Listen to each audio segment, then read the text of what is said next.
Good morning. The committee will come to order. Today, the committee will receive testimony on the current state of the bulk power system in the United States. Before giving my opening statement, I'll set forth how exactly we're going to proceed this morning. Ranking Member Heinrich and I will each give our opening statements, followed by witness testimony, and then we'll move to questions. Members of the committee will be recognized in order of seniority for those who are here at the gavel, and based on the order of arrival for those arriving after the gavel. I also want to thank Ranking Member Heinrich and his team for working with us on today's hearing. This hearing is one of a series on the importance of permitting reform to inform our committee's deliberations on the challenges facing the nation's bulk power system and what Congress should do to address them. We'll hear from three experts on this matter. They are Travis Fischer, the Director of Energy and Environmental Policy Studies at the Cato Institute, Todd Snitler, President and Chief Executive Officer of the Electric Power Supply Association, and Dr. Liza Reed, Director of Climate and Energy at the Niskanen Center. On behalf of the committee, I want to thank each of you for being here, and we look forward to hearing your testimony. We're facing a growing imbalance between supply and demand. Over the last decade, we in the United States have retired dozens of gigawatts of reliable, dispatchable generation. For a time, that may have been manageable. Demand was relatively flat. The system had some margin, but that's no longer the case. We're entering a period of sustained demand growth that will require more and more dispatchable energy. Data centers, advanced manufacturing, the electrification of vehicles and home appliances. These are structural changes in our economy that require really large amounts of electricity around the clock. Our grid was designed to meet peaks. Most of the time it operates with excess capacity, but that cushion is shrinking. In some regions, the margin is already gone, and we're running out of headroom. Without additional supply, we face severe consequences: higher costs, greater volatility, and increased risks to reliability. Some look at this surge in new demand and suggest that the solution should be to limit demand, to slow or restrict data center development, to constrain growth. I don't believe that that's consistent with how this country approaches or ought to approach opportunity. The United States has never faced challenges, certainly hasn't ever solved them by capping progress. We solve them by building. The better path is to unlock new supply, to ensure that our regulatory framework allows infrastructure to be built in a timely and a predictable way, to ensure that markets are structured to send the right signals to attract investment, and to ensure that reliability remains the foundation of the system. The Federal Power Act envisioned a robust, interconnected grid, one that spreads costs, one that provides redundancy built into its own system, one that delivers affordable electricity reliably to consumers. That idea still matters, but it requires a system that can respond to these changing conditions. Right now, we're falling behind that need. Permitting delays are slowing projects across all forms of energy infrastructure. Market distortions are affecting investment decisions, and the pace of innovation in the electricity sector is not where it needs to be. So we have an opportunity in front of us. If we allow supply and demand to function, if we modernize permitting, and if we ensure that markets are truly competitive, we can solve this challenge. But if we don't, the imbalance we're seeing today will become more severe, and the consequences will be felt by American households and businesses. So this hearing is about understanding those risks and identifying solutions to meet them. How can we reform permitting at the federal level? How can we build a regulatory framework that supports reliability and affordability? And how can we foster the kind of innovation the electric sector requires amid this very rapid demand growth? America needs to build, and we need to do it in a way that keeps ratepayers at the center of our decisions. This is the standard that we should be aiming for, the benefit to the consumer. I look forward to hearing from our witnesses. And now the chair recognizes Senator Heinrich, the ranking member of the committee. Thank you, Chairman Lee, for holding this hearing on the state of the bulk power system. The power grid is deeply personal for me. My father, Pete Heinrich, was an IBEW lineman for many decades. However, our grid is under growing strain from rising electricity demand, largely driven by data centers, advanced manufacturing, and electrification. The demand for electricity is significantly outpacing the rate at which new low-cost generation can connect to the grid. This imbalance has led to electricity bills rising by as much as 13% since President Trump took office.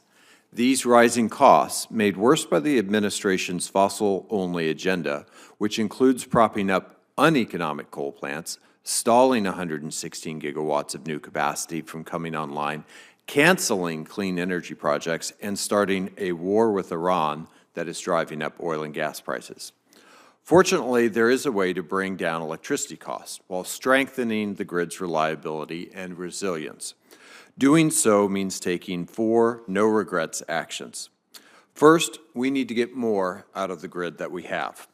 Grid-enhancing technologies can unlock 20 to 100 gigawatts of additional capacity when demand is highest. These solutions cost less than 1/4 of the traditional upgrade costs and can be deployed in 3 to 5 years.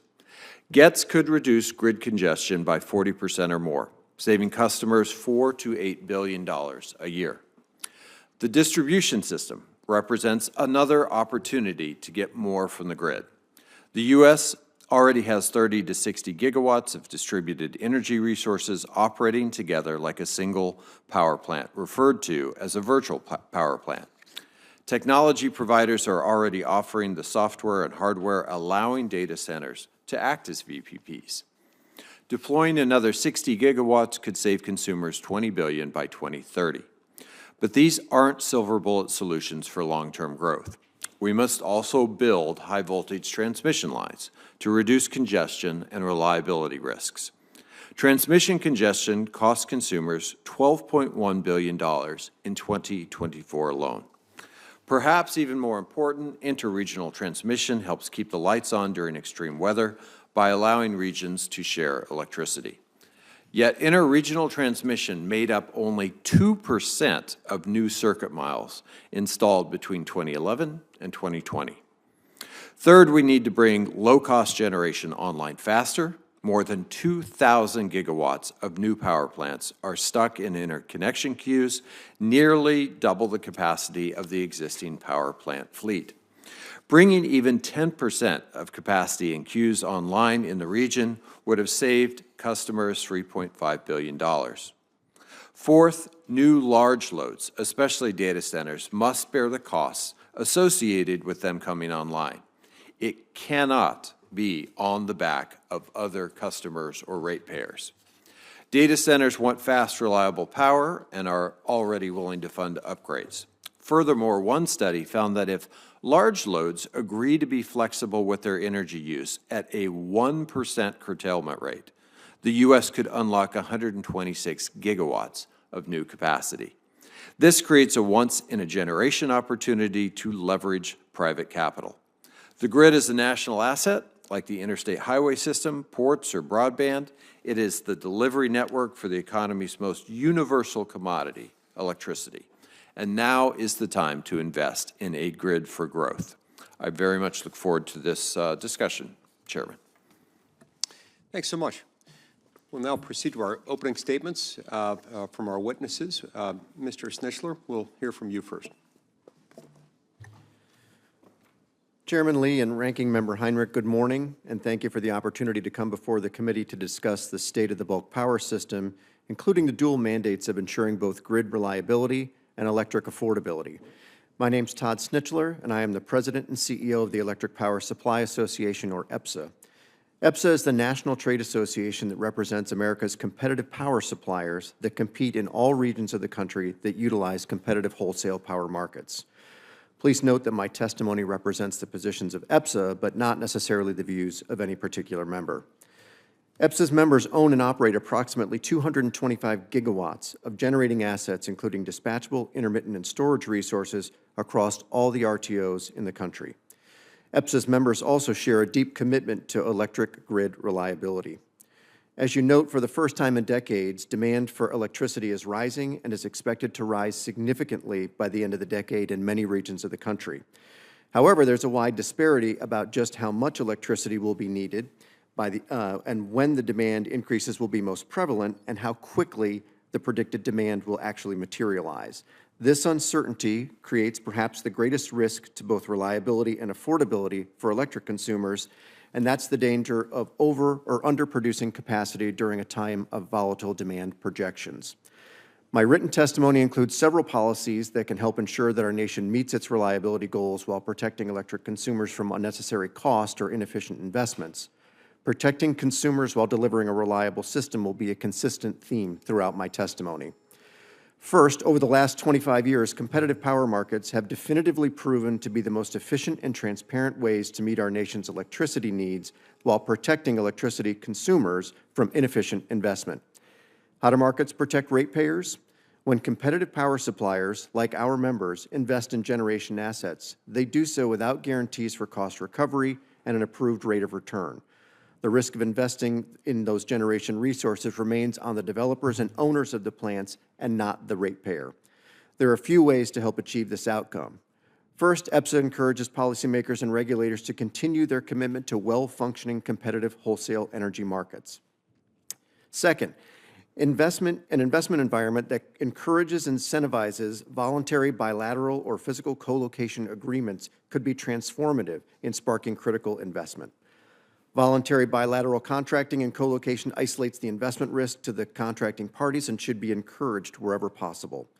Third, as I previously noted, the energy industry is tasked with diagnosing how much additional electricity demand is coming and when it will materialize and where it will be located. The consequences of inaccuracies could include both reliability shortfalls and investors left with stranded generation assets, which in some non-market regions are backstopped by captive electricity customers. In short, accurate load forecasting is foundational and the very core of whether our nation will sufficiently and affordably meet future demand for electricity. EPSA remains engaged with grid operators, regulators, and policymakers to identify ways to ensure more accurate load forecasts are there for growing demand. Fourth, permitting reform is perhaps the most impactful benefit that Congress can provide the energy industry to improve reliability and assist in the affordability effort. For brevity's sake, I include several specific policy areas where permitting reform would be particularly helpful in my written testimony. And finally, EPSA believes that any discussion about retail electricity rates should include a close examination of the economic drivers impacting those retail bills. A pair of unaffiliated, independent studies in 2025 concluded that increases in retail electricity rates in the last few years are not solely the result of generation charges. Rather, the sustained spending on transmission and distribution infrastructure and state policies that have driven higher costs. To be clear, this is not a criticism of necessary utility investment in distribution and transmission assets. Instead, EPSA believes that it's important to identify the economic drivers that impact retail energy bills as regulators are determining where to place investment risk and how to solve these complicated issues. EPSA and our members maintain a strong commitment to reliability and stand ready to help the nation meet its growing reliability and energy needs. I thank you again for the opportunity to be here today, and I look forward to answering your questions. Thank you so much, Mr. Snitler. Mr. Fischer, you're up next. Chairman Lee, Ranking Member Heinrich, members of the committee, thank you for the opportunity to testify. I'm Travis Fischer. I'm the Director of Energy and Environmental Policy Studies at the Cato Institute. Cato is a nonpartisan public policy research organization in Washington, D.C., dedicated to the principles of individual liberty, limited government, free markets, and peace. The message I want to share today is this: America is exceptional because we uniquely value free enterprise. Our future will be bright if we can reimagine the electricity sector through the lens of American liberty. The U.S. has one of the most remarkable electric systems ever built. It powered a century of growth, innovation, and rising living standards. In recent decades, however, electricity demand in this country has barely grown. Although we saw some competition in electricity generation, overall, the grid became slower, more regulated, and sclerotic. In fact, over the same period, many states enacted renewable portfolio standards and net zero mandates, while federal regulations held back electricity supply. Heavy government intervention was manageable in an era of minimal growth, but that ship has sailed. Electricity demand is rising again, sharply, and that's something we should welcome. The growth in artificial intelligence, data centers, and advanced manufacturing is a sign of an expanding, dynamic economy. But the grid can't keep up. A company can plan and finance a major data center in a matter of months, but getting power to it can take years, sometimes closer to a decade. New generation projects face the same backlogs. The grid has become the rate limiter on economic growth. We don't need to overhaul the bulk power system overnight. We need a way to meet demand quickly without overloading the system or raising costs for existing customers. Consumer regulated electricity, or CRE, is one way to do that. The idea is straightforward. Allow new large-scale customers like data centers to develop off-grid power systems under voluntary contracts.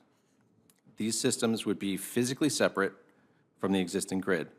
That means no interconnection delays, no reliance on congested transmission networks, and importantly, no shifting of costs or risks onto existing ratepayers. The bottom line is speed. Projects can move at the pace of American businesses, not bureaucrats. That aligns with and complements the administration's focus on speed to power and the bipartisan consensus that we need to expand transmission. And it does so while protecting communities, because it avoids the need to socialize costs or impose new burdens on the existing system. CRE creates a parallel path for new investment that doesn't get stuck in bottlenecks. We have settled for a system that's more likely to tell a new customer, wait a decade, than to say, yes, we can serve you quickly. We have lost our way. In the famous 1776 pamphlet, Common Sense, Thomas Paine wrote, quote, "A long habit of not thinking a thing wrong gives it a superficial appearance of being right and raises at first a formidable outcry in defense of custom," end quote. That is how I feel about the past century of electricity regulation. The old way of regulating the grid is hitting the new reality of increased demand, rising rates, and growing risks to grid reliability. As we greet this new reality, it should be abundantly clear which paths not to take. Europe remains obsessed with net zero and is deindustrializing itself with bad energy policy. China is building massive amounts of electricity generation, but has doubled down on central planning and government control. We know subsidies, mandates, and central planning don't work.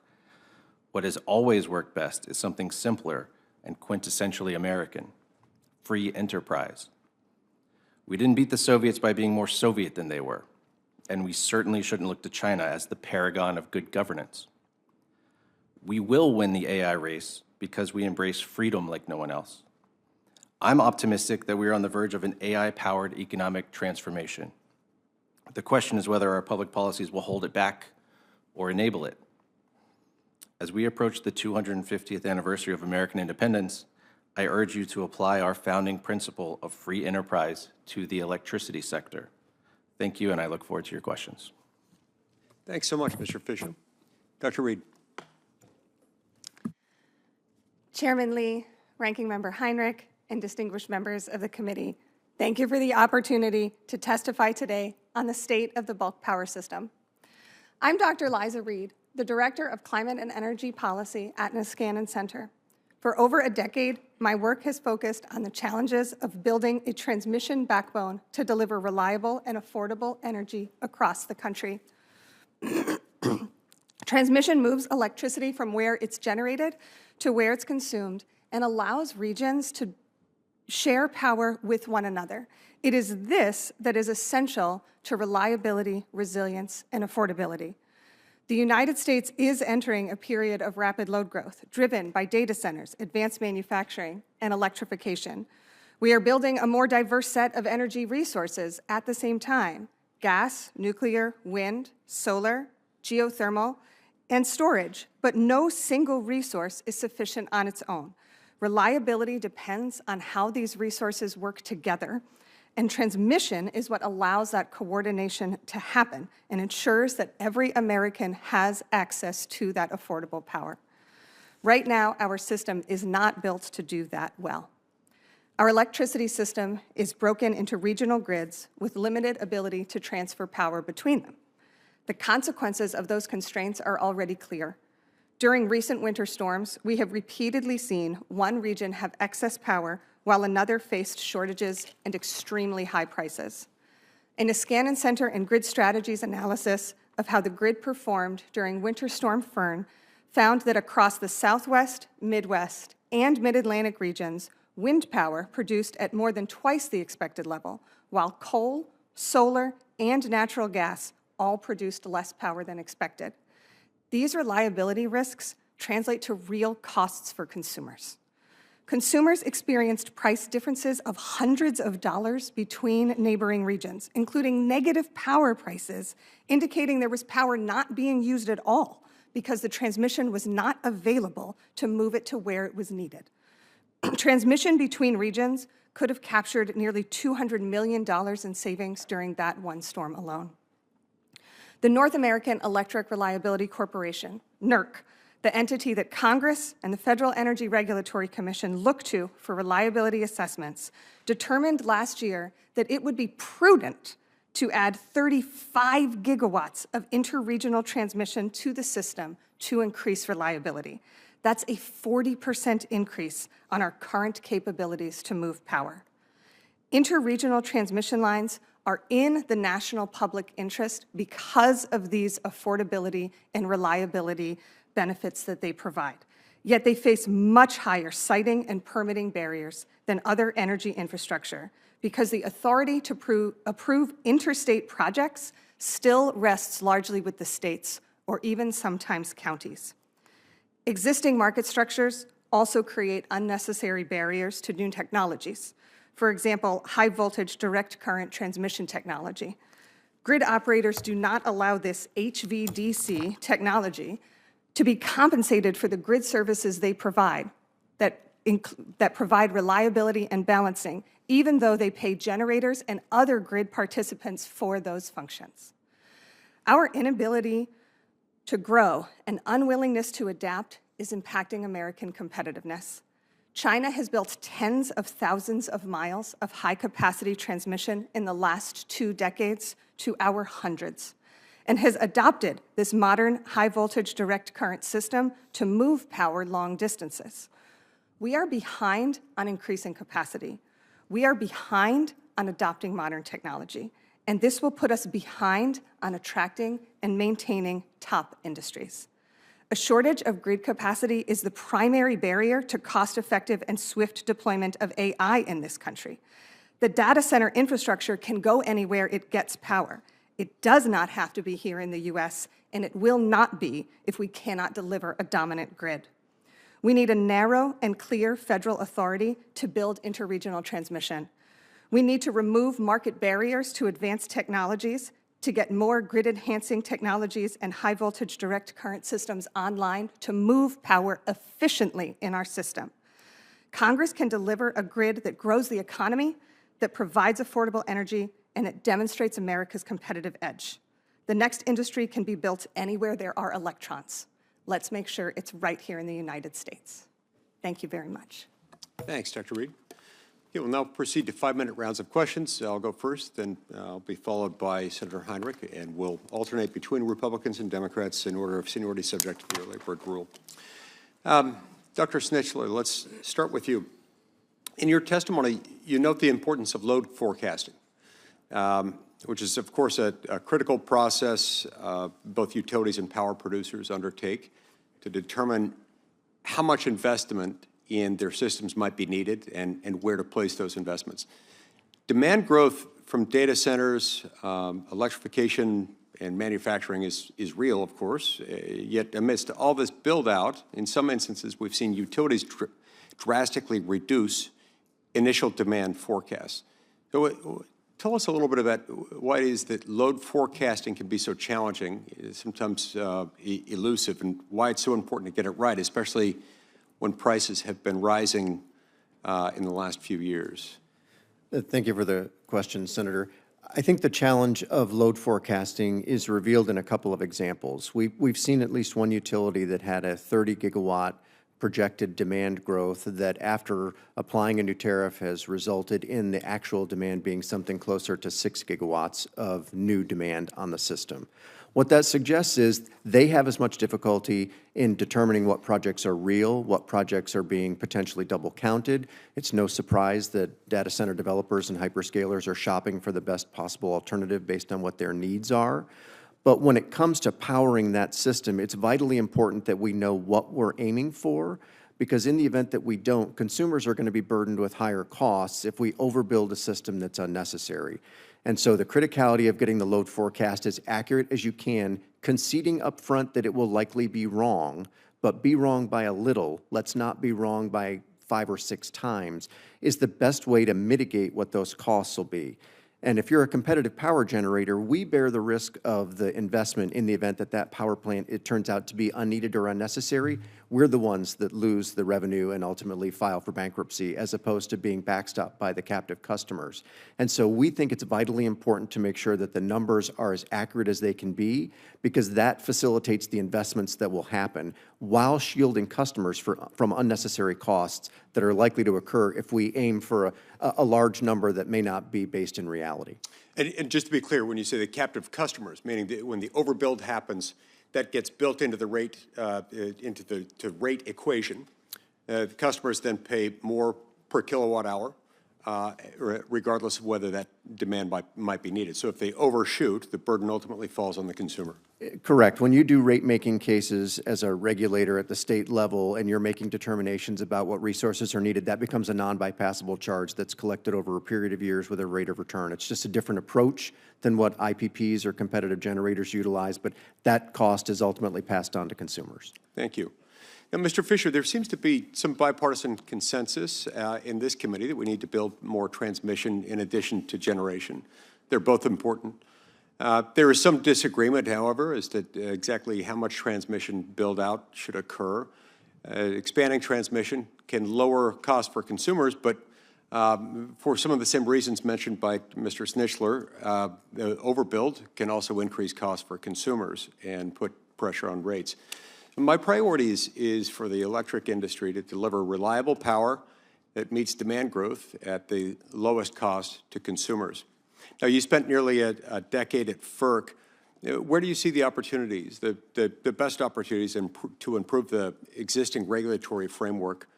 And tell us how Congress could help ensure that grid expansion delivers the best value to consumers. It's an excellent question, Chairman. Thank you. You know, I look at this from the consumer point of view. As you said, we're completely aligned on that. As long as we take a consumer-first approach through that lens, transmission expansion could lower costs. We can all agree that the status quo is broken. We are still spending a lot on transmission. It's just not the wisest spending that we could do. So I think there's a bipartisan consensus to change the status quo. The way we've expanded transmission so far is very low voltage local lines built on a reliability or immediate need basis. That, in a cumulative way, has become very expensive. So it's not like we're not spending on transmission. We're just not spending wisely. So I think one thing that Congress can do, and I thank you for the partial repeal of the IRA. I think that has somewhat changed my posture on this, where if we don't have a bunch of subsidies on the table, expanding transmission could actually benefit consumers instead of those producers. But something has to be done to incentivize the larger transmission builds and get away from this small ball. And when you refer to, wise decisions, wise allocation, you're not just thinking about people who are smart, like people with, fuller, grayer beards with more experience. You're referring to what the ability to receive and interpret market signals, that market signals can tell us how best to allocate. Is that the point? Absolutely. As my beard gets grayer, I rely more on the wisdom of the market than anything that I would want to bring to the table. But yes, absolutely. So sort of you build the transmission system that customers need. So we actually have a great opportunity now to have very large customers with very high willingness to spend and very high time preference, I think we could leverage that new set of customers to help build some of this transmission. Only after I asked that last question did I realize that both of our male witnesses today have beards and that one has a beard that is more gray than the other, and I apologize. I didn't mean to make a value judgment there. Senator Heinrich. Do any of you think that we're building, and obviously I think the affordability argument is well received by everyone on this committee because all of us have constituents who are under pressure. But do any of you think that we are building enough interregional transmission to service the existing grid and the kind of growth that we would hope for both the electric sector and the economy? Thank you for the question, Senator. I'll go down, let you all answer My that. apologies. Yeah, I mean, Dr. No beards Reed, first. you can start and we'll go the other way. That's fine. Thank you so much, Senator. We are not building the amount of interregional transmission that we need right now, and there are particular barriers that are preventing that from happening. Utilities are not incentivized or even expected to be looking to their neighbors, and so we are losing the economies of scale, and that is costing consumer purses. My short answer is no. My longer answer is we should look back at the history of, FERC Order 1000, for example. I think the intent was good, but the track record is very poor. The transmission line miles of the very high voltage lines that stat has plummeted. We should acknowledge that fact and try to do something different. Senator, thanks for the question. I think it's clear that being able to move electrons from where they are being generated to where they are needed, particularly in times of stress, is critically important. That's how we ensure grid reliability. And as we have seen retirements come off the system and the slow addition of new resources, the importance of that transfer capability continues to be highlighted as an area of importance. Dr. Reed, go a little deeper. You talked about how to capture value for customers, how to save them money as opposed to just bring additional costs onto the rate base. Go a little deeper into how we can capture that value and actually benefit customers. Thank you, Senator. I'm happy to. What is causing us to lose this value for consumers is that we are not building the transmission. We have seen a number of economic analyses that find that on average, $100 million is lost per gigawatt of transmission line that was not built per year in the last 10 years. These transmission lines are not being built for a handful of reasons. One is that they are very complicated. This is an interstate and interregional project, and it does not enjoy a federal siting and permitting authority as natural gas pipelines do. These electrons are moving or intended to move in interstate commerce, and instead they are being held up by processes at the individual states requiring approval. This is duplicative red tape that discourages developers and makes it longer for them to be able to complete these projects. There are also not expectations at utilities to be looking to the regions to build these interregional lines. We have an opportunity to enable both utilities and private merchant developers who would not show up on a customer's utility bill to build more if we can fix these regulations. To your point, I was deeply involved in facilitating and working on one interregional power line, and it took 17 years to get all of the approvals to actually make that a reality. I think there are a number of places where our incentives are not aligned. You mentioned the issue of compensation for some of the values that those power lines provide. Walk through that a little bit, because obviously I think there's a mismatch between transmission and generation. Yeah, I'm happy to, Senator. Thank you. High voltage direct current was the topic of my PhD thesis. I don't think I can cover that in a minute, but I will note that it is a semiconductor-based technology that has the ability to act differently than our existing grid system. So it provides an excellent backbone because it provides different services and different values. It can move power long distances, which captures a value for consumers. But the way that that it controls electrons also provides stability to the grid. There's complicated reasons involving voltage and frequency that we can discuss offline, but HVDC ensures that we are keeping electric equipment online by keeping the voltage and frequency where it needs to be. One of the tools that has been used very effectively in other parts of the world and sporadically here in the U.S. are grid enhancing technologies. But we have this model, particularly within state-regulated utilities, where the incentive is often, I mean, the responsible parties, my utility as an example in central New Mexico, is really leaned into GETS. But there's also an incentive for utilities to build big and then get rate-based. How do we create a more aligned incentive with GETS so that we can get more out of the existing grid? Thank you, Senator. There are a number of options that Congress and FERC can pursue to incentivize more of these grid-enhancing technologies, and part of it is expectation. What are we requiring of the grid? We should be using the lines that we build to a higher capacity. Grid-enhancing technologies through dynamic line rating, power flow control, all of these can help us use those lines better and move the power around. And the way that we set expectations on how reliability is achieved and provide financial incentives to utilities or private developers to provide those services are ways that we can get more of this advanced technology incorporated. Great, thanks. Senator King. Wait, I'm sorry. Oh. I'm sorry, Senator Hickenlooper was next. He arrived since. I'll yield to the senior senator from Maine. It is such a wonderful deferential group of governors now, Senator. Thank you, Senator. Mr. Snitler, I was involved in your industry starting in 1983, involved with what was then PURPA, which really was the birthplace of independent power production. Let me just make a quick statement about permitting reform, which I think all of you have mentioned. I've been an advocate ever since I've been here for permitting reform because I've lived it.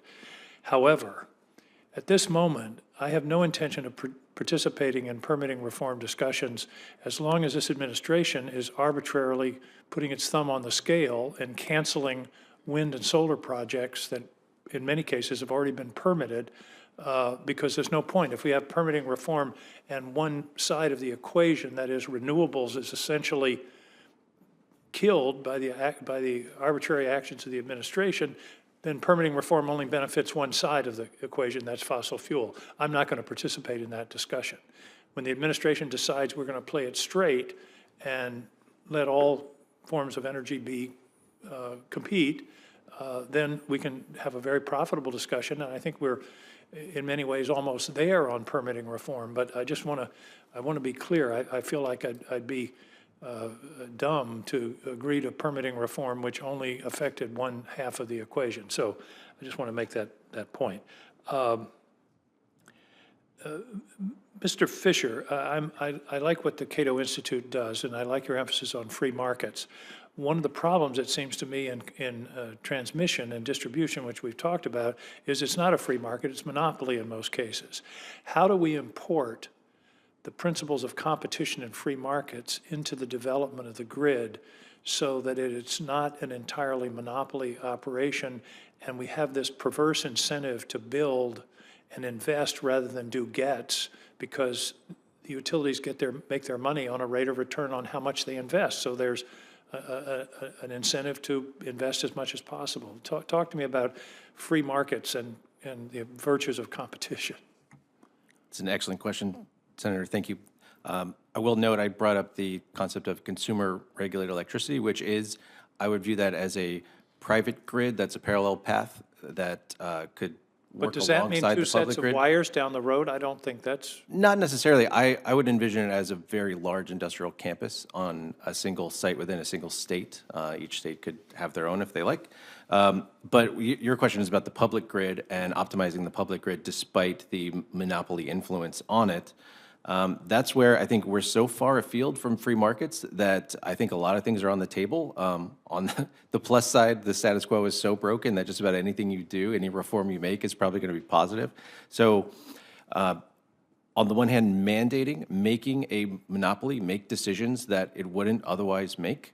In other words, having a heavy-handed regulator to basically say, these are investments that we know you wouldn't make given your incentives, but we But know how that about if the good. regulator says, before you build new poles, wires, and rights-of-way, you have to try and incorporate low-cost, no-cost options like dynamic line rating, reconductoring. This conductor will carry twice as much electricity as a similar steel conductor because it has a fiber core. I don't see that I mean, I don't know how else we crack this without somebody saying, you got to do the more efficient things first, then tell us about what you're going to build. Do you see what I'm saying? Yes, and I completely agree with that. And I think the way to implement that is to make sure that there is solid oversight of all of these investments. What we are lacking right now, there's, I believe, a regulatory gap between the voltage level that states coordinate, the voltage level that FERC coordinates. There's a lot operating in the gray area in between that is not subject to strict oversight. So you could say before building your next transmission project, you have to look at a whole bunch of different alternatives. That I am very comfortable with. Everybody's now talking about AI bringing its own power. Has anybody done a calculation? I mean, we've all got this sort of doomsday calculation of increasing demand on the grid and all the construction that's going to, the billions, if not trillions of dollars that's going to require. Has anybody done a calculation of if take AI out of that growth projection, because theoretically they're going to bring their own power, how much does that reduce this doomsday scenario in terms of the demands on the grid? Dr. Reed, do you have any thoughts on that? We ought to make that calculation, it seems to me. I'm not aware of a particular calculation, Senator King, but we have done analysis on the range of expectations. And even at the lower end of demand expectations, we still find that we need more power and more transmission on the grid. Okay, well, I hope somebody will do that. I think that's an important calculation to know. We know we're going to need this much more power, but if 50, 60% of that is AI, and that's going to have its own power, then that changes all of these discussions, it seems to me. Thank you, Mr. Chairman. Thank you very much. Senator Hickenlooper. Now I'm going to yield to our senior senator from California, just because I'm trying to get in good with people this week. We're going to give you the Mr. Congeniality Exactly. Thank you. award. Senator Padilla. Thank you, Mr. Chairman. Appreciate my colleague from Colorado, not just for the deference this morning, but you're going to hear me talk in a minute about an exciting new proposal that he has been leading a group of us on. I want to begin, though, by, I think, recognizing the urgency for today's discussion. We know that families and businesses, for that matter, are paying the price for an aging and overworked grid that's delivering not just higher bills, but more frequent outages and missed opportunities, frankly, for significant investment in job creation. I like to think both sides of the aisle here agree when I say that America cannot lead the next generation on a grid built in the past and using older technologies. So this week, I was proud to work with Senator Hickenlooper and other colleagues from this committee to build on the Bipartisan Energy and Permitting Reform Act from last Congress and develop new legislative language to tackle these issues and lead us towards the construction of a next-generation electrical grid. I believe our effort represents not just a common-sense plan, but one that will build a cheaper, stronger, more reliable electrical grid that protects ratepayers, respects communities, and keeps our economy competitive. So I'm going to start by not just asking us to look at the faults and the shortcomings of the grid of the past, but to envision what the grid could and should look like in the next 20 years. I mean, since the era of Edison and Westinghouse, there's been talk about the potential promise of high voltage DC transmission. But now these technologies are not just proven, they're ready to provide efficient transfer of power over long distances. I think that's important to recognize. My first question is for Dr. Reed. If we built out the backbone of an interregional high voltage DC transmission line over the next couple of decades, what would be some of the benefits in terms of ratepayer bills, reliability, particularly during extreme weather events. If you can touch on that and any other technical benefits that you want to highlight. Thank you, Senator, for the question, and I'm happy to discuss the benefits of high voltage direct current because this need for a backbone to our alternating current system is particularly clear when we see severe weather, such as winter storms and even extreme heat, because HVDC can dispatch power long distances very quickly and directionally. In our alternating current system, electrons flow where there is the least resistance. HVDC can move it exactly where it needs to go, and so it works very well with that alternating current system to move around congestion and provide economic power. Where you have excess power, you can move it to an area that needs power while also providing reliability benefits. There's tremendous opportunity for building this type of transmission, particularly across regional lines, for economic and reliability reasons that will ultimately save hundreds of millions of dollars a year. Are there any key regulatory or procedural barriers that you think are holding us back? Thank you, Senator. There are very specific barriers that are holding us back from adopting HVDC technology. One of them is the siting constraints on interstate and interregional transmission lines. These types of lines face the most number of siting and permitting barriers because even though they are participating in interstate commerce, they are subject to the specific rules and regulations of each state individually. That's an incredible burden for a utility or a merchant developer to take on that risk and that timeline to complete. We also we do not have the expectation in markets, FERC has not set the expectation that these technologies can receive compensation for the benefits that they provide. They are providing the same benefits. They are built on the same semiconductor technology of the products that we do allow to be remunerated in the markets. Thank you. Before I ask my last question, I just want to associate myself with the comments and the enthusiasm of Senator King in talking about reconductoring and other upgrades and their benefits on a cost-effective manner. But Mr. Snitler and Dr. Reed, could each of you please explain where interconnection procedures may be best improved to expedite the connection of generation to the grid? Thank you, Senator, for the question. I think it's clear that the interconnection process has been slow. I think at FERC's direction, all of the regions have worked to modify their interconnection queue process in an effort to try and accelerate that, and we have seen improvement to the interconnection process. I don't think it's complete. I don't think anyone would agree that that's the case, but I think there has been improvement. And so we are going to need to accelerate that process to make sure that studies are done in a different approach than has been used in the past. In fact, FERC recently approved the SPP's model, which is taking a more innovative approach to try and look at interconnection of generation and transmission at the same time in an effort to accelerate it more quickly, and was very enthusiastic in their order about what it could do for the system. I think thoughts and approaches like that are going to be incredibly helpful to accelerate the need to meet the moment and move speed to power. Mr. Fischer, anything to add? I'll keep it short and say I agree with Todd. Thank you, Mr. Chairman. Thank you. Senator Hickenlooper. Thank you, Mr. Chair. Thank all three of you for being here. I think this is kind of an all-hands-on-deck moment. You know, I got a master's in Earth and Environmental Science back in 1979. Back then, we referred to climate change as the greenhouse effect. But much of what we predicted, the droughts, the wildfires, these gyrations in temperature and precipitation, has come true more and more to the point where now in many counties across the United States, a significant number of people can no longer get insurance for their homes. When that happens in small communities, the values of the homes go down. They're not worth as much to anyone, and that means the tax base for those small communities already at risk gets a little worse.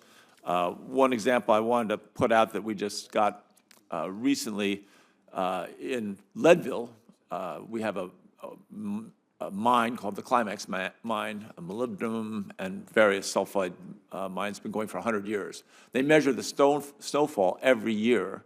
The average over the last 100 years has been 240 inches. And when it snows, they measure it and then throw it out. It doesn't get compacted. This is a fairly consistent measure. So the average is 240 years. The all-time low in 100 years was 182 inches. So 240 inches average, and then all-time low was 182 inches. This year we have 60 inches. And we're seeing that all across the West. And I think as we look at these solutions, the grid is one possible, the reconductoring, the interconnections is a powerful solution on how do we get clean energy fast, really inexpensively. It's making our grid better. Dr. Reed, let me start with you.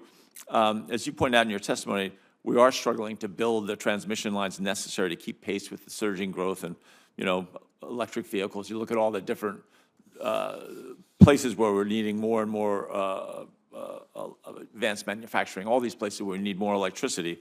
The U.S. is only building 375 miles a year of new grid, while China is building whatever it is, 8,000 or slightly over 8,000 miles. We're also falling behind our European partners when it comes to deploying the advanced technologies that you have all been talking about, dynamic line ratings, advanced conductors, et cetera. So start with you, Dr. Reed. Can you talk about the need to have a holistic view of grid modernization that includes both new transmission and improvements to our existing infrastructure? Thank you, Senator, for the question. I'm happy to discuss the multiple ways that we can bring new technology and new developers into the grid system to provide reliability and affordability. I'll start with grid-enhancing technologies and reconductoring. These are opportunities to use the lines that we already have, the towers that we already have, the rights of way that we already have, and get more power through them. That's more value to consumers because it's a less cost effort for moving more power. It is a shorter-term solution that also buys time for building these larger interregional transmission lines, which are essential for providing long-term reliability and affordability by sharing power between regions. Great, thank you. Either of you, Mr. Fischer, either of you want to opine? Yeah, I'll be brief. Excellent question. The way that I view, especially if we're talking about addressing climate change, we, of course, should focus on adaptation in the U.S., but I think if we wanted any chance at mitigating climate change in the long run, we need to promote the kinds of technologies that are going to take hold globally. And I could see the U.S. as a proving ground, not just on the technology, on the transmission technology front, but on generation technology. And we have a private sector in the U.S. that can lead on this. And then the goal, because we have to take into account, there is, the iron law of climate, that really, if you're ever up against economic growth versus climate, everybody chooses economic growth. We have to come up with the technologies where people choose them voluntarily. You're exactly right. Mr. Snitler? The only thing I'll add, Senator, to your good question is that it's incredibly available now. The technologies exist to better utilize the wire systems that are already there. The permitting and siting challenges to existing rights-of-way aren't the same as what you would have in doing new greenfield development. And so deployment of the technologies that already exist on existing technology and existing rights-of-way are a far quicker and generally lower-cost opportunity to enhance the performance of the system in a way that helps achieve all of the objectives that you've been describing. Right, thank you. I'm out of time. I don't know how I got one question, and I've gotten a little too verbose. I apologize, but certainly our grid is in need of modernization. You all say that, and I think you're all getting to the same point that this data center demand could actually help us fix many of the underlying, and have for a long time we've been accepting subpar grid. This might be our opportunity to really do a lot of things at once. I yield back. Thanks so much. Okay, I believe Senator Cortez Masto is up next. Thank you, Mr. Chairman. Thank you to the panel. This has been an interesting discussion. I've been listening to it and read your opening statements. Yesterday, Senators Murkowski, Shaheen, and we introduced a piece of legislation called the Secure Grid Act. The legislation would empower states to really assess the risks to their electric grids, including extreme weather, cyber threats, and other vulnerabilities. So I want to ask the panelists, and maybe Dr. Reed, I'll start with you. How should the U.S. and the states work to reduce the risk of cyber and physical attacks on the grid? Senator, thank you for the question.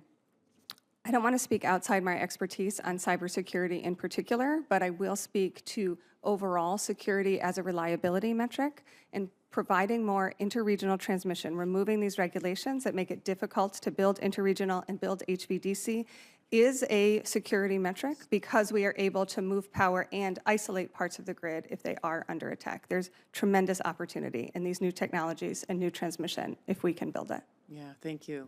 Mr. Fischer, any thoughts? I'm also a touch out of my depth when it comes to security questions, but I will note that anyone who has looked deeply into these questions of the vulnerability of the grid, especially to a coordinated physical attack, especially during times of peak demand, could be devastating.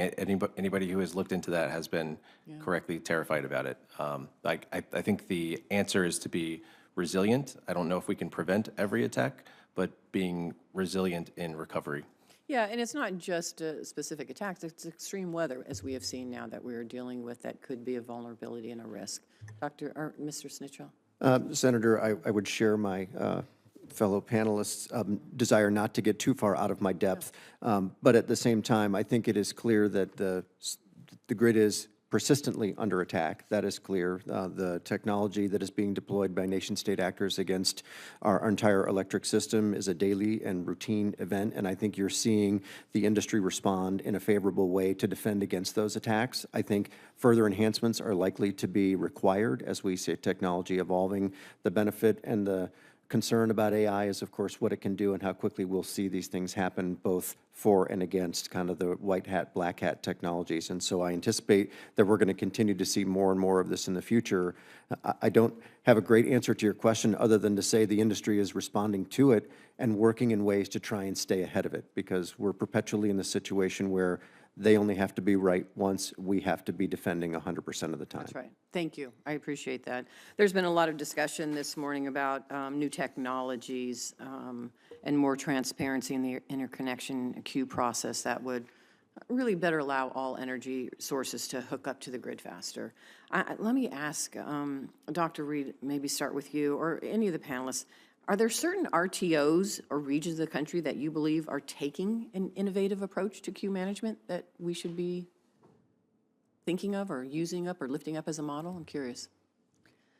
Thank you for the question, Senator. I'll speak to the Southwest Power Pool, and I believe Mr. Fischer can speak to this as well. So the Southwest Power Pool is looking at transmission planning, including the interconnection queue and broader transmission planning as a holistic solution. That, I think, has the opportunity to be looking to build more of these high-capacity lines so that we can provide reliability and move power cost-effectively at the same time.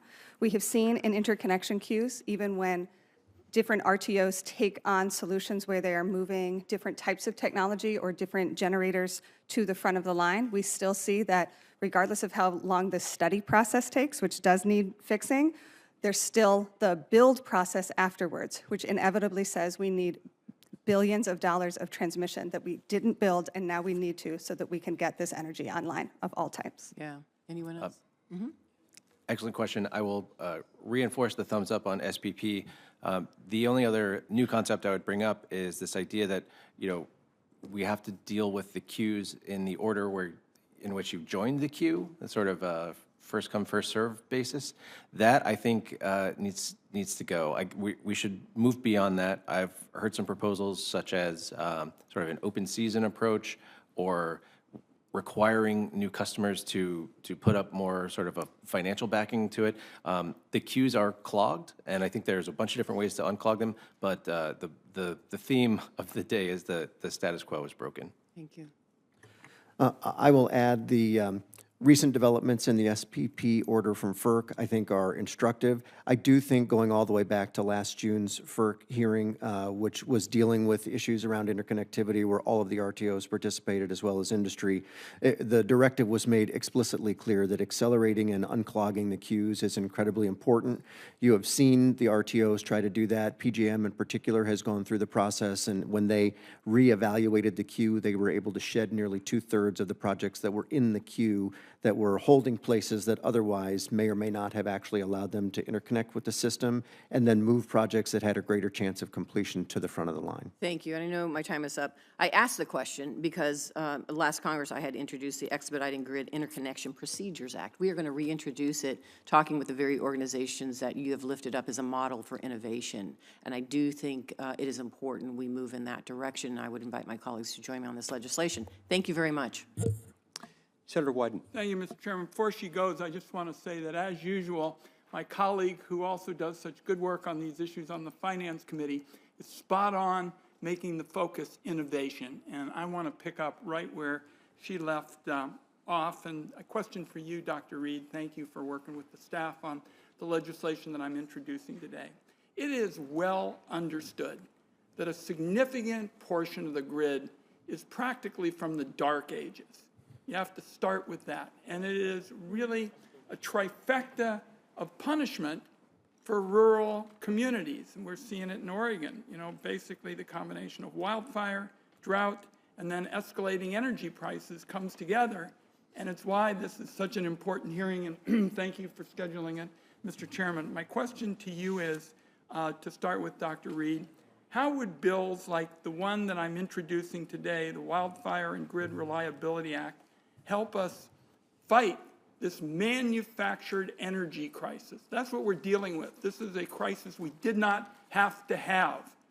Tell me, if you would, because you've been helpful to us in terms of working through some of the aspects of this, what your thoughts would be on our bill.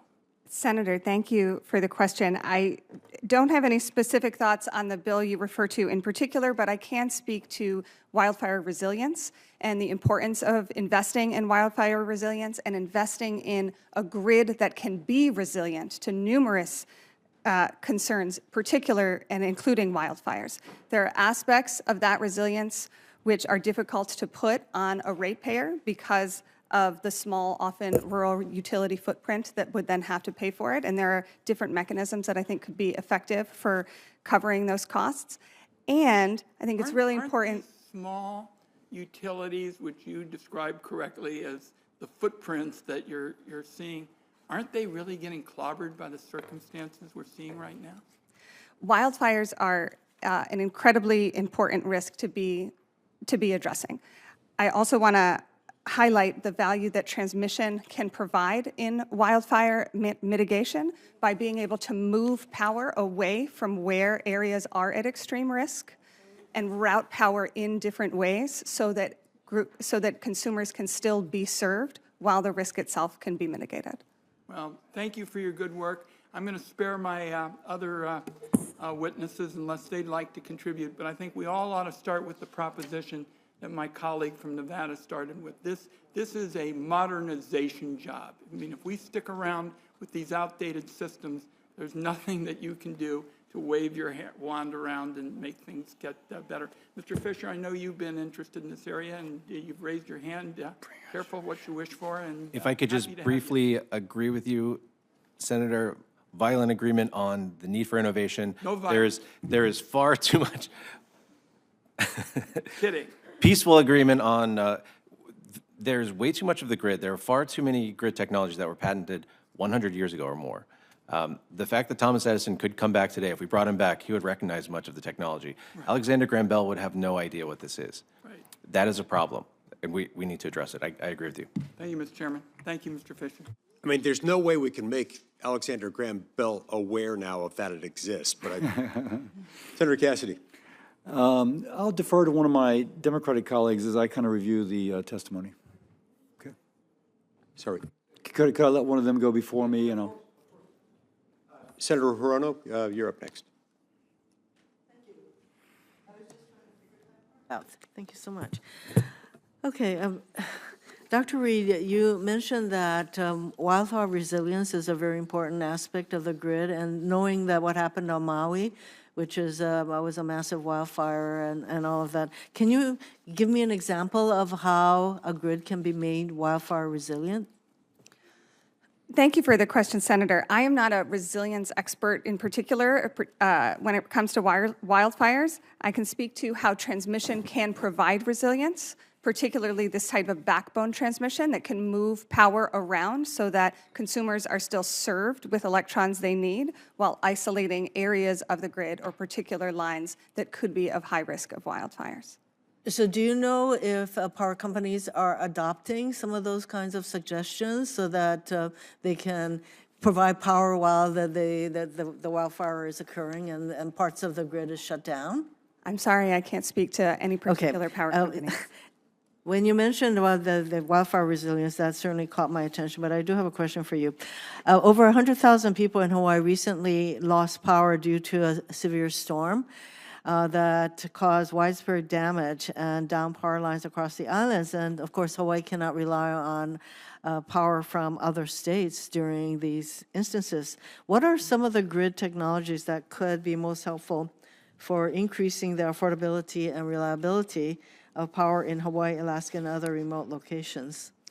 Senator, thank you for the question. It allows me the opportunity to talk about high voltage direct current and the ways that this particular technology can be used to restart a grid. So when there are blackouts, these sort of advanced technologies and innovations, if we bring them more onto the grid, then we find it easier and faster to restart a grid after there is a blackout, and to manage the grid itself, the voltage and the flexibility that can cause blackouts so that we don't have blackouts in the first place. So we need more of this advanced and innovative technology incorporated into the grid and building a backbone of a grid so that we can recover. And is incorporating this kind of technology into the grid an expensive proposition that is going to result in the ratepayers having to pay a lot more? Because Hawaii ratepayers pay the most for electricity of any state in the country.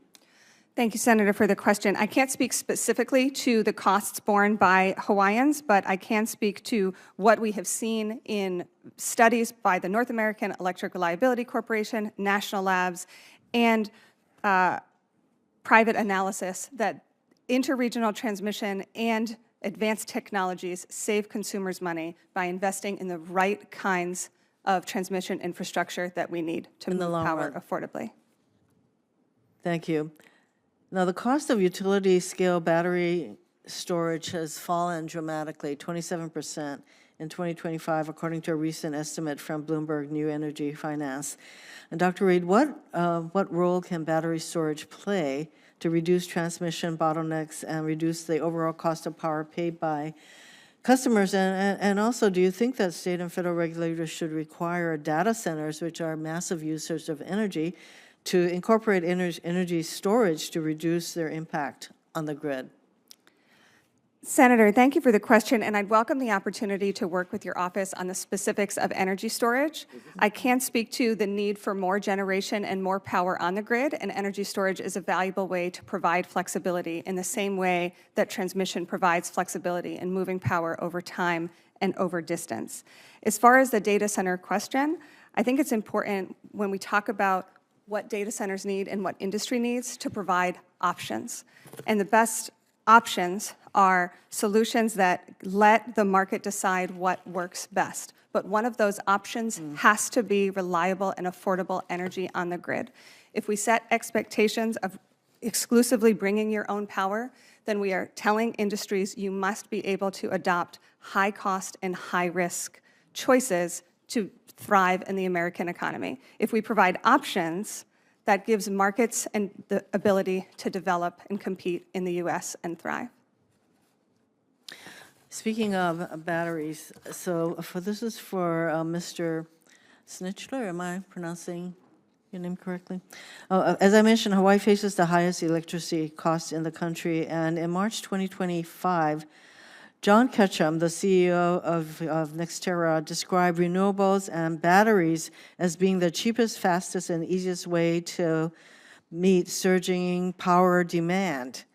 And if you take renewables and storage off the table, we're going to force electricity prices to the moon. Now, Hawaii is seeking to become energy self-sufficient by 2045, and that means that we need to rely on batteries, et cetera. So do you agree with the comment that we really should be spending a lot more on bringing batteries online, making those things affordable for our users? Thank you for the question, Senator. Our members actually own and operate some of the largest battery installations in the country and are very supportive of the technology because they are part of the solution on how we're going to address both the reliability and the affordability question in the future, because batteries have the ability to have impacts on peak shaving and driving So down I that agree with you cost. as far as the efficacy. So the question becomes, how quickly can we get more of these things in place for the consumer? To your follow-up question, I think part of that is dependent on permitting and siting at the state, federal, and local level. I think it's also dependent on supply chain-related issues, because not only is it the supply of batteries, but it's also the switchgear that is required at substations that ultimately move the power from where it is to the ultimate consumer that continue to feel stress under the current conditions that we're in. It's true for generators, it's true for substation equipment, it's true for transformers. And so addressing some of those longer-term supply chain issues will be instrumental in trying to accelerate the deployment you're asking about. Thank you, Mr. Chairman, for letting me go over. No problem. And Senator I will Cassidy. again defer to my Republican colleagues, Yeah, to your. or my Democratic Yes. colleagues. They've all, yes, yeah, go ahead. In a kind of irony, remember the question I asked about how much of the projected load is AI? I asked Claude. And Claude said it's 50%. 50% of the projected load growth over the next 10 years or so is attributable to AI. AI told me that, so I thought that was kind of interesting. A second AI, but I think that's an important point, don't you? I mean, if we can take the AI demand off, then the problem is half what we think it is. I think that's something we should be discussing. The second is, with regard to the queue, my understanding is AI, in some cases, has dramatically increased or decreased the time that's important for assessing applications for interconnection. Is that, you're nodding, the record won't show a nod. Could you say, yes, Senator, that was? Yes, Senator, that's correct. In fact, PJM and Google put the Tapestry project together, if I'm remembering the name correctly, in an effort to do exactly that, to try and enhance and accelerate the process, because everyone recognizes that we need to move more quickly. And it worked, it reduced it from months to days, is that correct? You'd have to ask them to get the specifics on the time horizon, but it actually did reduce it dramatically. I don't have the exact adjustment from weeks to days. Again, that goes with one of the themes of this hearing, which is utilizing technology effectively. 100%. To deal with this problem, rather than doing it the way Thomas Edison would have done it 100 years ago. Final, Ms. Reed, we talked a lot about direct current, and you seem to know a lot about that. DC lines are also less line losses, isn't that correct? Yes, Senator, thank you for the question. DC has a number of efficiencies, including lower line losses because of how the current flows on the line. Thank you. Thank you, Mr. Chairman. Okay, I'll go. Yeah, go ahead. Hey, thank you all. Mr. Fischer, I was really interested, you from Cato, as to your thoughts as to what we should do. But it sounds like, from the libertarian viewpoint, we should just deregulate. And Mr. Schichter, your kind of Snitler, your kind of testimony said the same thing. It's not the generation cost, it is the transmission cost, which is currently driving the increased expense of electricity. Is that fair? In general, I think that's a fair statement, Senator, although we should be very sensitive to the cost, especially of input fuels. But let me ask as well, because yes, globally or countrywide, you have a balance of electrons, but if those electrons are being generated by wind in the panhandle of Texas and Oklahoma, but they need to be used in Atlanta, it's, speaking of permitting, means, for example, and this is where the kind of Cato tension comes, taking people, expropriating people's land in order to get the high, voltage wires to take it from there to here, correct? Yes, I believe you're talking about a federal backstop siting authority and the use of eminent domain, and that does, I'll be candid, makes me nervous. So how does Cato resolve that? Because we want a deregulatory environment, but the deregulatory environment almost does require basically a usufruct or a kind, you see where I'm going with this. I do, and I should note, I'm only speaking for myself. Each Cato scholar has their own independent thoughts. I will note, I very much agree with a 2002 book by Cato that referred to the mandatory open access model of transmission, which is basically what we're dealing with now, which is the restructuring. I wouldn't call it deregulation. Restructuring from the late 1990s, referred to that as infrastructure socialism. Now, that is, I think, a fair way to characterize the public grid. That's why I've been advocating today for a new parallel path to allow private grids, and I think that could solve a lot of the problems. And sir, are you okay with the private grid? Our members take no position on that. We've talked with Travis and with Glenn Lyons, who have helped develop the issue. We think optionality is the way forward. So we don't think there's one perfect path. There's no silver bullet. There's probably not even silver buckshot. We think having a number of approaches that are applicable to parties that want to contract at arm's length and make determinations about what works best for them, all options should be on the table. So if they want to pursue CRE, then they should do that. If they want to take power off the system and be a regular customer, they should be able to do that. If they want to co-locate and bring their own gen and they think that's the model that works best for them, then we think they ought to be able to do that. And we think some of the decisions that FERC has made recently and is currently undertaking are ways to help enable those transactions to both take place and take place. But much of that is already happening in Louisiana, so it seems like that's much of what you just described is currently an option. Would you wish to weigh in, Dr. Reed? I agree with both of my fellow witnesses that optionality is the key here, and that if we can provide a reliable, affordable grid, that should be one of the options for growing industry competitively and providing affordable electricity for consumers. And that grid can be built by private developers. This is the rub, in which does the federal government have a backstop in terms of regulation in which you get electrons from Texas to Atlanta? You follow what I'm saying? And so I think everything else we agree on. And the Meta Center in Northeast Louisiana, which is, I think, the size of Manhattan, has all these different ways simultaneously by which to provide electricity. Except that I don't think it's bringing electrons from the panhandle of Texas. So how would y'all resolve that? You follow my question? Should we on the federal level be basically endorsing eminent domain to take private property in order to allow high voltage lines to go from interstate settings? It's a valid question, sir, and I think the answer that I would fall back on personally is that we should accomplish as much of this as possible through voluntary means, and I think the use of eminent domain should be minimized. I'm not sure that it'll ever get to zero, but I think with the class of customer that we have now, the balance sheets that they bring, the speed to power, the sort of the impetus that they bring to solving this problem, we should take full advantage of that. So I would look more to the private sector than to the public sector. Sir. And Senator, I would simply add that I think all options need to be on the table. So if you can locate generation more close to the load instead of having to move it across long distances, and that's the option that's preferred. I accept that, but wind right there is really good, right? Well, that's a separate discussion, and we're a generation-oriented organization, so it won't surprise you that if you want to build a power plant and electrons are closer to where your load is, we'd certainly be willing to do that. And ma'am? Thank you, Senator, for the question. I think a clear and narrow federal authority for siting interstate transmission lines would be consistent with how we site natural gas pipelines, and that interstate commerce is a necessary and narrow role for the federal government.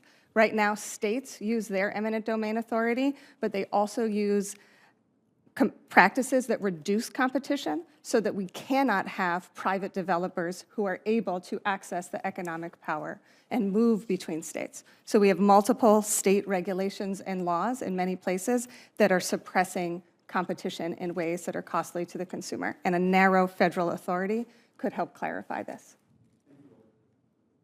Senator Heinrich.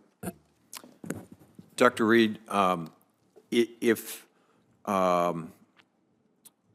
each one of these large load data centers was its own generator, would that be the most efficient use of capital to power that part of the demand sector? Thank you for the question, Senator. I think the most efficient use of capital to power data centers is the choice of the data centers themselves. And I think the best option that we can provide for American competitiveness and for growing industries here is to ensure that they have those options available to them, both a robust grid that can provide reliable and affordable power and options for building their own private grids to provide their own power. And describe to me any risk associated with customer impact with the sort of private grid model. Thank you for the question. I think the way that we think about transmission benefits is important to consider here, where if we have a robust backbone to our grid that can provide affordable power, that benefits consumers. The more consumers of electricity that there are on the grid, including high consumers such as data centers, there would be more ratepayers who are helping pay for that valuable infrastructure. Right. Dr. Reed, I want to start with you. You recently wrote that durable federal permitting reform and enhanced federal siting authority for electric, you wrote about the need for it and an enhanced federal siting authority for electric transmission projects. Section 216 of the Federal Power Act, of course, provides siting authority for FERC and DOE. Now, this Section 216 authority has yet to be issued, has yet to be used, rather, to site a line, but it most certainly will be used in the future. If that authority were used in the future, whenever it's used, do you think lines sited using 216 authority would still likely face hurdles under some of our environmental permitting statutes like NHPA, NEPA, and the Clean Water Act? Thank you for the question, Senator Lee. These interstate and interregional lines that you're describing that would likely be cited under 216 authority would benefit from reforms to NEPA and NHPA. Both the backstop siting authority that you're describing and often these regulations require numerous iterations. So we need to resolve these iterations that cause delay and clarify and simplify procedures, including that 216 authority, which actually has multiple federal authorities that need to be satisfied before we can even get to approving an interregional or interstate line. So there's a lot of opportunity for clarification and limitation of procedures for merchant developers. Thank you. But these are things we ought to be focused on to make sure that we're ready to go, that can be used. Mr. Fischer, let's go back to you for a minute. Electric utility rate making is, as has been noted in this conversation today, it's a complicated process. It varies from region to region. It varies from state to state. According to a report from Monitoring Analytics, which is PJM's independent market monitor, transmission in the PJM region now accounts for a total of 32% of total wholesale electricity costs. Now, this is up from 23% of total wholesale electricity costs just 2 years ago. In your view, what happened there? Why this jump?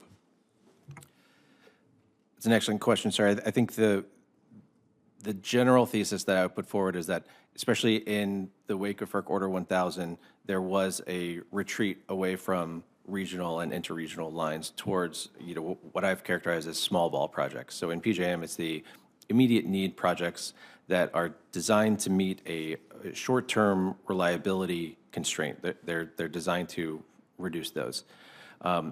In my opinion, utilities have taken full advantage of that, and in their sort of profit maximization, they have been able to put a lot of small ball transmission in rate base, and that works very well for them. It does not work very well for the consumer, and it increases the all-in cost of power. Right. Remind me how you define small ball. So I would characterize it as a voltage threshold, distance. So we're talking about shorter lines and lower voltage, and they often operate in this sort of gray area between state jurisdiction and federal. And that, I think, if we wanted to close the regulatory gap there, I think that is an opportunity for Congress to step in and to clarify that the voltage threshold could perhaps even go lower in terms of federal oversight. Okay. But this all factors into the equation that we've been talking about previously, about the fact that overbuild or inefficient allocation of resources might result where the cost is spread out, perhaps where the utility company is held harmless regardless because the ratepayers are going to make up the difference. Is that right? That's right. Mr. Snitler, states like New York have weaponized Section 401 of the Clean Water Act, and they've done so among other things, they've done so to block expansion of natural gas pipelines into New England. During Winter Storm Fern, that bottleneck resulting from that weaponization of Section 401 of the Clean Water Act forced the region to rely heavily on fuel oil in order to keep the power on. Now, according to an industry trade publication, oil-fired generators ran more frequently because natural gas was expensive due to the lack of pipeline infrastructure going to New England. And again, that lack of infrastructure can be traced to the weaponization of Section 401. So lack of gas pipelines led to higher gas prices, which in turn led to higher electricity prices, which in turn led to emissions spiking by nearly a quarter compared to the year before. So it's not just that that this results in higher costs. It's not just that it's bad for consumers. It's also that it results in more emissions. So in your assessment, what would the impact of sufficient natural gas infrastructure going into New England be on prices and on grid reliability? Thank you for the question, Senator. I think you've identified the two competing issues, the first of which is how are we going to ensure that you have the commodity that impacts the price of power be able to be delivered to the generator. That's natural gas in the instance that we're discussing. And how do you get greater access? So that input cost is what ultimately drives the greater cost of electricity. And the inability to move more natural gas into New England necessitates that there's going to be reordering of the units that are dispatched because oil becomes cheaper when gas gets more expensive. So being able to address the questions about your input cost will ultimately affect what the price for generation will be, and also to your point about emissions, it will also impact what your emissions profile looks like, because there are limits that can be both hit and exceeded in very early parts of the year, given a cold winter in New England, and there's still the summer months that have to be accounted for when you're looking at what your emissions limits will be for the course of the year. So it really resonates on both the price front and on your emissions limits front. That makes sense. I've got one or two more questions I want to ask, but I know I'm over time. Do either of you want a second round? Thank you, Angus. Mr. Fischer, you've written a fair amount about EPA's authority to regulate emissions from the power sector in particular. Thankfully, in 2022, the Supreme Court of the United States ruled that it ruled against the EPA using very vague statutory language in order to mandate really broad, economically impactful changes in the electricity generation sector, largely targeted at retiring coal and gas-fired electric power generation. I'm grateful that the Trump administration overturned the EPA's 2009 endangerment finding, which created the legal basis for such regulations in the power sector. Now, you released a statement supporting EPA, reversing this finding, and you argue that this authority rests solely with Congress, of course, and I couldn't agree more. How has this EPA policy and subsequent regulations affected grid reliability and affordability? That's an excellent question, sir. And I did support the EPA's reversal of the endangerment finding. I think it's fairly straightforward. I'm not an attorney, but the administrative law record reads to me like the EPA's choice to regulate greenhouse gas emissions, especially in the way that they did, was a major policy question and is subject to the major questions doctrine.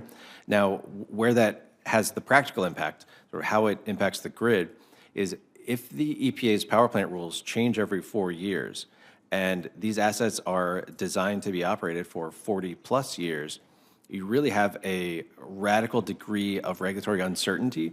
And so if Congress could establish durable rules or no changes in the rules at all, that would, provide the foundation for a more robust power sector. For example, the second iteration of the Clean Power Plan would have essentially shut down a large portion of the existing coal plants, but it also threw a lot of uncertainty into whether or not you could invest in a combined cycle gas unit, which in a lot of parts of the country is the most efficient way to meet new demand. Now, if you were going to operate it above a 40% capacity factor, you would have been required to capture the CO2 emissions. That technology is not proven. So the basic questions of, can you even consider it a best system of emissions reduction if the technology isn't proven. We need a lot more clarity on these things, and the regulatory uncertainty, the sort of dark cloud that's been over the industry since 2009 has been incredible. And even just from an emissions standpoint, if you have that kind of environment, then when a demand surge comes, we're not prepared for it. We all of a sudden see the need to rely on what we saw in New England during Winter Storm Fern, increased use of heating oil that is not good from an emissions standpoint, even from a standpoint of environmental quality, that produces some bad outcomes. Right. So that's exactly right. And the broader question of how did we get caught so flat-footed in this era of new demand growth? I think it's in part because we were focused too much on the emissions question and not enough on, are we building a nimble industry that can respond to new demand? We clearly were not. I believe we're in a new posture now, and I credit the EPA for changing that. Thank you. Senator Hickenlooper. Thank you, Mr. Chair. And again, thank all of you for being here. I don't want to relitigate what you've already covered, and I think there's actually a pretty general consensus that grid modernization is long overdue and essential. I think we could nibble around the perimeter of what is the most efficient way to do that, and to do that in such a way that the public embraces it and supports it. Obviously, people don't like having pipelines or grids, transmission lines coming across their property. So we look at reform within our entire permitting process, recognizing that the public comes first. They've got to have full transparency. They've got to have the right to speak their mind. But ultimately, some of these decisions are going to affect a much larger whole and are going to require very difficult decisions. And I think that's one of the challenges when we look at the grid. How do we get to that? I mean, putting lines underground is prohibitively expensive in most situations, similar with pipelines. It's hard to put them deep underground. What do each of you, or how would you provide an opinion in terms of how to approach this? Because that's going to be the question we're all going to deal with. We might not get you up here to testify again, but I would love to, while we've got you, hear your opinion. So, Mr. Snitler. Thank you, Senator, for the question. I think I may be the only one here who's ever had to vote on a power siting related issue in my prior role as the chair of the Ohio Power Siting Board. And so we had a statute that was fairly robust in the jurisdiction that it gave us to make decisions and try to contemplate a statewide or a broader perspective than merely the local community or merely the county level or a region, that incorporated input from a number of state agencies as well as the legislative branch in an effort to make sure that we were getting all of the appropriate input into the decision-making and then could ultimately make a decision that was for the good of the state as well as ultimately where we fit into the region. And so the ability to utilize the subject matter experts but ultimately have that decision-making authority rest with one body was very effective in being able to allow us to approve projects, whether it's transmission infrastructure, intrastate, or whether it was pipelines that were intrastate or large generating facilities that were under the jurisdiction of the Power Siting Board. And that model worked very effectively because you funneled all of that information in, narrowed the funnel, and left that authority with the Power Siting Board to make those decisions. Got it. At the risk of oversharing my opinion, sir, I believe when some folks have characterized the system as a vetocracy, that resonates with me because it seems like there are too many choke points, that there are too many ways to stop work on a project. There are too many ways to sue a project into oblivion. The more we can limit those choke points or get complete buy-in up front that a project should move forward, and then have the permit certainty as the project does move forward, that in itself would be a game changer, because I've seen firsthand these projects that they break ground and they're halfway done, and then there's a new suit or a judge finds something new, and the project has to stop. I would say to my friends in the environmental groups, they are excellent at stopping work. And I think what we need is a regulatory framework that doesn't allow them to do that. I hear you, although I would argue that to even contemplate that, we need a really robust public process that is comprehensive and inclusive. and where people really feel heard. Yep, Dr. Reed. Thank you, Senator, for the opportunity. I agree that we need a single process. I think a clear, narrow federal authority for the types of transmission that are providing interstate and interregional value to consumers is incredibly necessary. What we have right now, we've talked about many different types of permitting, and transmission experiences this level of iteration on the state level and on the federal level, and we have an opportunity here. Congress has an opportunity to clarify and narrow this iteration that is happening by limiting the number of federal actions that need to be taken, by identifying clearly if it is a state or federal decision that needs to be made in the interstate flow of electrons, just as we do in the interstate flow of natural gas, and an opportunity to open up transmission development to private developers who are ready to capture that value and bring it to consumers, but are barred from that by both state regulations and complicated federal restrictions. Exactly, and there's a long history there of the interfacing between the utility regulators and private sectors versus the big utilities. My great-grandfather, Andrew Hickenlooper, came back from the Civil War to Cincinnati, and I say this, Mr. Snitler. So he was lieutenant governor of Ohio for 2 years, hated it, quite rightfully, and had other things he was unhappy with, but he ended up becoming the second president of Cincinnati Gas and Electric because he was one of the few people having a stellar history or personal history in the Civil War that people trusted. So as they figured out these conflicts between one neighborhood, originally they were just going from neighborhood to neighborhood, the wires were going everywhere, Andrew Hickenlooper became the arbitrator and created the sense of public trust that you could figure out what is the right value to put on this self-interest versus that self-interest so that we can judge what is the best solution, how do we get the greatest benefit, the greatest good for everyone. And I think that's kind of your challenge and our challenge, and we appreciate your help and your wisdom and your experience as we go forward, because we're just beginning. Martin, anything else? Great. All right. As we wrap up, I'd like to enter into the record a letter from Toby Rice. He's the CEO of EQT Corporation, a natural gas production and midstream company. In his letter, Mr. Rice notes how high retail electricity rates and insufficient natural gas supply infrastructure are inextricably intertwined with each other.